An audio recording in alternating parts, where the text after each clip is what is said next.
primera clase, si recuerdas, ¿no? Vimos lo que fue poesía. Vimos que había 12 tipos de poesías, pero vimos nada más 8. Dijimos que poesía viene del latino, que es poesis, que es la manifestación de qué, de sentimientos, belleza y composición. De ahí sacamos todo lo que es poesía dramática, poesía lírica, y vimos que de poesía lírica abarcan 3 tipos de poesía más. Esto lo vimos también en la clase anterior. Vimos el tipo de poesía que es verso libre, que tiene que ver con Walt Whitman. Igual lo recitamos en la clase anterior. Nació en 1812 en Nueva York. Fue conocido como el padre del verso libre. Él propuso que una poesía no podía obtener más de 10 estrofas, tampoco menos 5. Cuando uno escribe verso libre, en el tipo de poesía que él estaba recitando o escribiendo, él decía que 10 estrofas ya eran mucho para escribir, porque decía que el sentimiento de un autor no se podía plasmar a más de 10 estrofas, porque entonces estarías haciendo como un tipo cuento, un tipo leyenda, entonces lo que es poesía se estaba perdiendo, o sea, ya no sería poesía como tal. Igual acuérdense que vimos en la segunda clase, se lo resumo de rápido, los tipos de lenguaje. Que vimos que es el lenguaje formal, lenguaje informal, lenguaje egocéntrico y creo que fueron los 3 objetivos que vimos. El lenguaje formal, aquí dijimos que se basaba, lo vimos en la clase anterior.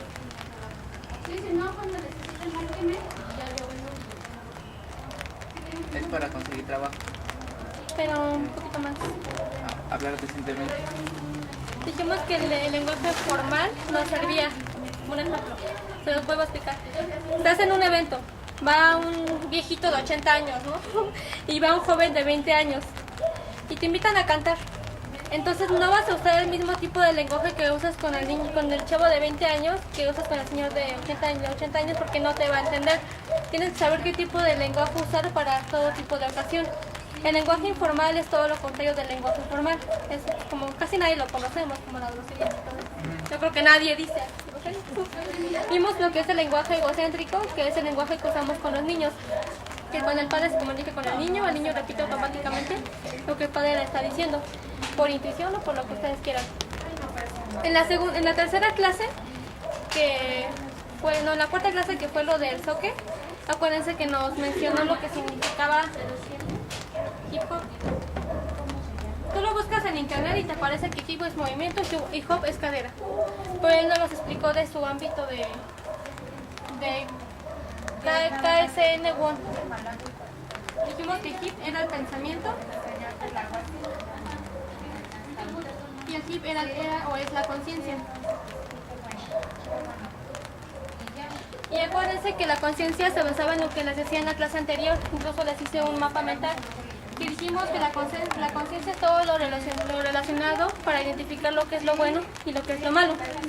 La conciencia te basa en lo que es el razonamiento lo que es la coherencia. Y la coherencia se trata del discernimiento de poder escribir o de poder hacer, o la capacidad que tiene un ser humano entre escribir algo bueno y entre escribir algo malo. Si vas a hacer un rapero y vas a escribir algo bueno, lo vas a escribir siempre bien. Si vas a escribir cosas malas, simplemente lo vas a hacer mal. De la coherencia nos pasamos al razonamiento, que es la manera en que un ser humano tiene para poder expresarse, y se basa en lo que es la conciencia. Prácticamente son como sinónimos, conciencia y razonamiento. De ahí, ¿por qué les mencioné esto de la marihuana? ¿Alguien se acuerda? Si no, no vamos a escribir con conciencia. No miento.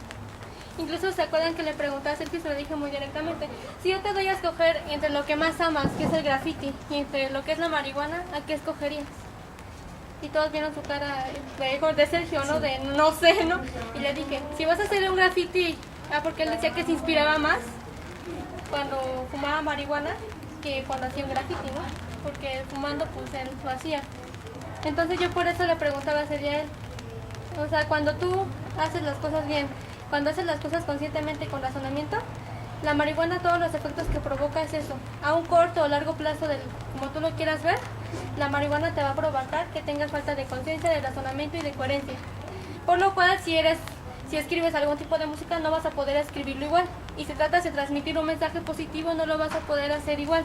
Porque si ahorita me hablas de conciencia, hablamos de que el hip hop es respeto, y fumas marihuana, te mientas la madre a todos los que se atraviesan ahí en la cuadra, freestyleas con puras groserías y todo esto, estás hablando de que entonces el hip hop y lo que haces ya no está siendo consciente. Y acuérdense, bueno, el dab es una palabra polisémica que tiene varios significados, nunca va a tener un significado específico. Pero conocemos el típico, ¿no? Que es respeto, arte y poesía. Y lo he escuchado decir de casi todos los raperos. ¿Y para ti qué es el rap? Eres de respeto, A de arte y P de poesía. ¿Dónde queda el respeto? Entonces cuando estás escribiendo cosas que no tienen sentido, ¿dónde está quedando el arte? ¿Dónde está quedando lo que tú estás transmitiendo para que se base el respeto? ¿Y qué es poesía? O sea, y te quedas impresionada porque incluso le preguntas a un chavo que dice que escribe poesía y que es rapero y no te sabe decir que es poesía. Porque lo está escribiendo sin tener conciencia ni razonamiento de lo que él está diciendo. Entonces por eso yo les explicaba en la clase anterior, o sea, yo no quiero que ustedes... ¿Qué legado van a dejar ustedes para su generación? Y les ponía el ejemplo de Canserbero, ¿no? Les decía, mi novio y yo lo platicábamos y decíamos, todos recuerdan a Canserbero por sus canciones y porque murió, shalala y X cosa, ¿no? Incluso en algunas canciones lo mencionan. Pero ¿qué legado dejó? ¿A quién le pasó eso que él estaba haciendo para que hasta la fecha lo sigan recordando? O sea, no hubo una persona que él dijera, lo voy a capacitar, le voy a decir que él cante mis mismas canciones, que él transmita lo que yo estoy transmitiendo. Y hasta ahí quedó. Lo mismo pasó con Tupac y con todos los raperos que conocemos. Nadie dejó un legado como tal. Solo sabemos que lo balacearon, que tal vez vendía droga y que fumaba marihuana. Y les decía, todas sus canciones hablan de sexo, pornografía y alcohol y de ahí no sale. Y si te menciona el amor, te lo menciona de una manera, de sexo o de como lo quieras ver. Entonces, ahí te preguntas, ¿dónde estamos nosotros como MCs? Les decía, MC se divide en dos palabras, maestro y ceremonias. Un maestro es aquel que brinda, ¿qué? Educación. Y la educación te vuelve a mencionar y a recitar lo que es la conciencia y todo eso. Entonces, eres un maestro de ceremonias. Estás brindando educación, estás brindando respeto en lo que estás escribiendo, o lo estás haciendo por hacer o porque simplemente alguien te dijo que lo escribieras así. Entonces, cuando, no sé, tú te juntas con alguien que está freestyleando y lo hace de una manera vulgar. Yo siempre lo he dicho y es lo que más me molesta a mí y parte de los MCs, ¿no? Muchos decimos, es que el reggaetón, que no sé qué, que demigra a la mujer.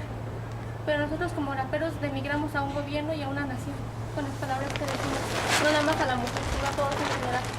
Con el tipo de vocabulario que usamos. Cuando en la primera clase, no sé si te acuerdas, que les dije, escríbanme suéter, ¿no? Me lo escribían sin acento, ¿no? Escríbeme tal cosa, y no me lo sabían escribir. Y decían que pues, eran los... Cuando me escribían en el WhatsApp que eran los mejores raperos, que lo podían hacer y escribir, y los pones a escribir y no saben. Entonces, el Sócrates se los repetía en su clase y no sé si te acuerdas. Hasta parece que tener ortografía para poder escribir una buena canción. Tienes que tener orden en lo que estás haciendo y en lo que estás escribiendo. Igual vimos un poquito de lo que era el breakdance, y acuérdense que en los tiempos de antes no era como ahora. O sea, antes se bailaba como el tipo de reggae.